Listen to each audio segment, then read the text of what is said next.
so we can now move on.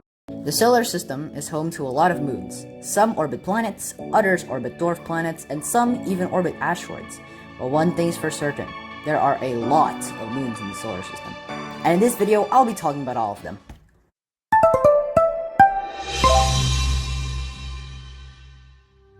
The no moons. Not all objects in the solar system have moons. Some good examples are Mercury, Venus, Ceres, Varuna, Ixion, and Sedna. These objects do not have any moons orbiting them, so we can now move on. Earth. Earth is the planet we call home, and has one moon. It's most commonly referred to as the moon, but some people call it Luna. Luna is responsible for our tides, stable axial tilt, and 24-hour-long days. Luna was formed when a Mars-sized object named Theia collided with Earth 4.5 billion years ago. Another fun fact about Luna is that she's slowly drifting away from us at a rate of 1.5 inches or 3.78 centimeters per year, and will slowly abandon us in 5 billion years, leaving us moonless forever. Although, I would rather panic about the fact that the sun will literally eat us by that time. Mars. Mars, also known as the Red Planet, has two tiny moons named Phobos and Deimos. They both orbit really close to Mars.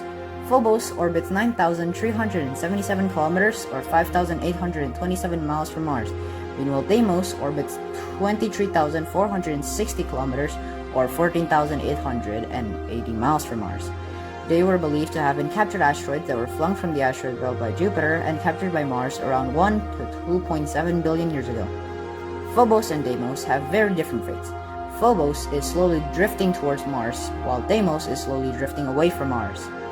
10 million years from now, Phobos will drift too close to Mars and be torn apart in orbit, forming a beautiful ring system similar to that of Saturn's, while poor little Deimos will drift too far away from Mars for Mars's gravity to hold on to it. The asteroid belt. Some asteroids have their own moons too. For example, Ida. Ida is a large asteroid in the asteroid belt that has a little moon orbiting around it named Dactyl. Another example is Didymos. Didymos has a moon named Dimorphos. You may know Dimorphos as the target of the DART mission NASA did a year ago. There's really nothing else to talk about these asteroid moons, so let's move on. Unlock your stay for less with app-exclusive prices. Download the free Booking.com app today. Jupiter. Jupiter is the most massive planet in the solar system, and with great mass comes a great amount of moons.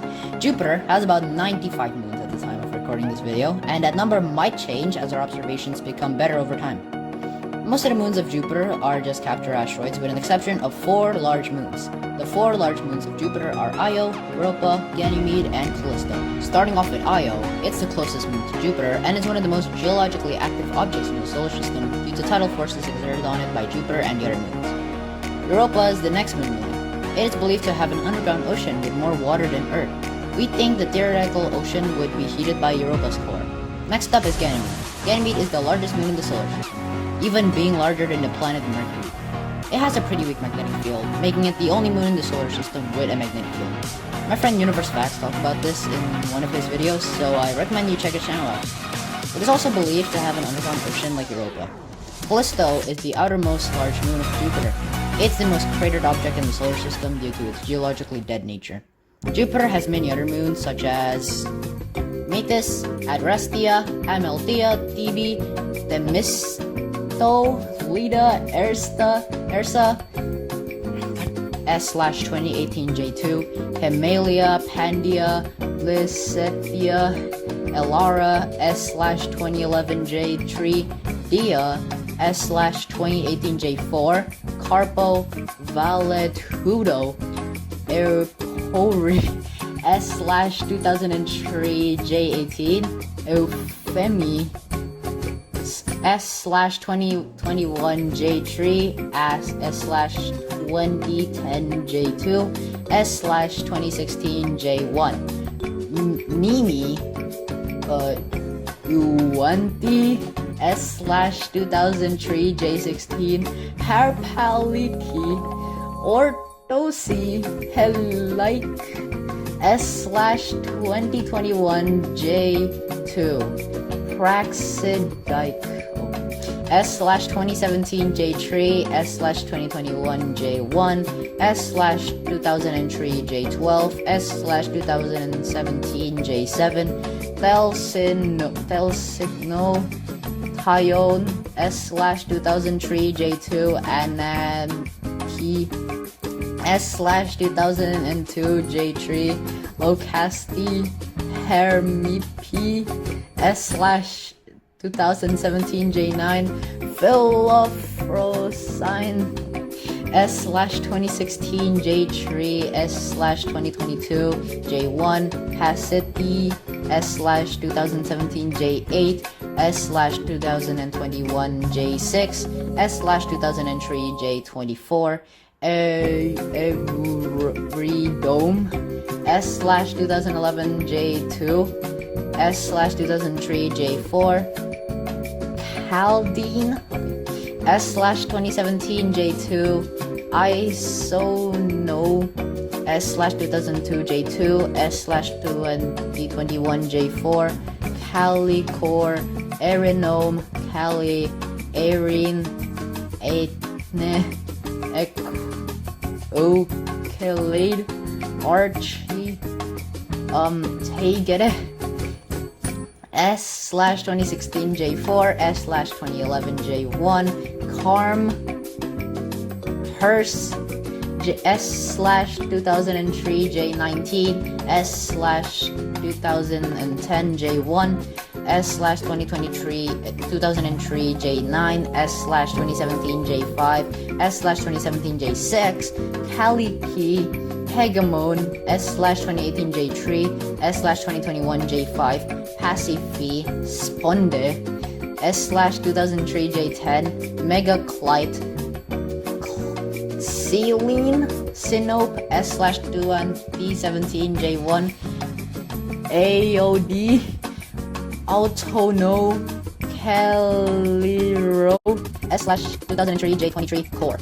I probably said some of those names incorrectly. I'll just share the link to the Wikipedia page in the description below. Saturn. The beautiful ring planet has 146 known moons so far, and the number of moons will only continue to add up as our instruments get better at detecting small objects. Most of these 146 moons are just captured asteroids and ring particles, with an exception of 7 large moons. Those 7 large moons are Titan, Rhea, Iapetus, Dione, Thetis, Enceladus, and Mimas. I'll just be talking about Titan and Enceladus since I don't want this video to last 30 minutes. Anyway, Titan is the second largest moon in our solar system and still bigger than Mercury. It's also the only moon in the solar system that has a thick atmosphere. Titan has tons more interesting geological features that I won't be able to cover in this video, so let me know if you want a full video on that topic. Anyway, Enceladus is one of Saturn's other moons. Like Europa, it's also believed to have an underground ocean. The jets of water erupting from Enceladus' south pole serves as even more evidence of a subsurface underground ocean on Enceladus. Saturn has many more moons such as S/2009 S1, Pan, Daphnis, Atlas, Prometheus, Pandora, Epimetheus, Janus, Argion, Methone, Anti, Haliene, Telesto, Calypso, Helene, Polyduesis, Hyperion, S/2019 S1, Kivyuk, S/2005 S4, S/2020 S1, Aegirac, Phoebe, S/2006 S20, S/2006 S9, Paaliak, Skati, S/2002 S5, S/2002 S7, S/2007 S2, S/2004 S37, S/2004 S47, S/2004 S40, Albiorix, S/2019 S2, Bepion, S/2007 S8, S3, Trimir, about 2004 S28, S/2020 S8, Alvadi, Ariel, and Yazi, S/2019 S20, S/2006 S19, S/2004 S34, Formdot, S/2004 S51, S/2020 after every orbit, Francisco, Caliban, Sauron, Umbriel, except for 5 moons. 20 S9, S/2004 S6, S/2019 S21, S/2004 S52. Again, I probably said some of those names, if not all of them, incorrectly, so I'll just share the link to the Wikipedia page in the description below. Uranus. Uranus has a pretty strange axial tilt that makes her seem like she's spinning sideways. What's cool is that even her rings and major moons follow this sideways tilt. Uranus has 27 moons that we know of so far. Like the other Jovian planets, most of its moons are just captured asteroids, except for 5 moons. Those moons are Titania, Oberon, Umbriel, Ariel, and Miranda. Not much is really known about them, but some speculate that they all have a subsurface ocean, except Miranda. The other moons of Uranus are Cordelia, Ophelia, Bianca, Cressida, Desdemona, Juliet, Portia, Rosalind, Cupid, Belinda, Perdita, Puck, Mab, Francisco, Caliban, Stefano, Trinculo, Sycorax, Margaret, Prospero, Setebos, and Ferdinand. Neptune. Neptune is the farthest out planet from the Sun, orbiting near the inner edge of the Kuiper Belt. It has 14 moons. One of those moons is Triton, the only large moon of Neptune. Triton is believed to have been a captured moon due to its retrograde orbit, meaning it orbits in the opposite direction as its planets spin. Triton is believed to have been a dwarf planet that got captured by Neptune billions of years ago. I'll be explaining the story in more detail in another video. Triton also shares the same fate as Phobos. Tidal interactions causes it to be pulled towards Neptune slowly after every orbit. After about 3.5 billion years from now, Triton will be ripped apart in Neptune's orbit, forming a beautiful ring system like the one Saturn has today. Neptune's outer moons are Naiad, Thalassa, Despina, Galatea, Larissa, Hippocamp, Proteus, Nereid, Halimede, Sao, Laumedia, Samat, Neso. The Kuiper Belt. The Kuiper Belt is home to many small and icy objects. We call them dwarf planets. Though they may be small, some have moons or even multiple orbiting them. Some even have their own little ring system. Pluto and Charon. Pluto was the first object in the Kuiper Belt to ever be discovered. Spotted by Clyde Tombaugh in the year 1930, Pluto was thought to have been the ninth planet back then. But we all know how that turned out. 48 years after its discovery, Pluto's moon Charon was discovered. Charon is not really a moon, but more of a binary companion. It's 1,212 kilometers in diameter, which makes it half of Pluto's size. And due to its size compared to Pluto, the very center between the two objects extends 938 kilometers or 583 miles from Pluto's surface. Pluto has 4 other moons. They are Nix, Styx, Kerberos, and Hydra. Haumea.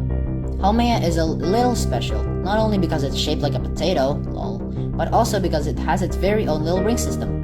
Haumea's faint ring system is thought to have been formed from a giant collision early on in its past. The same collision is also thought to have been responsible for Haumea's fast rotation and 2 small moons.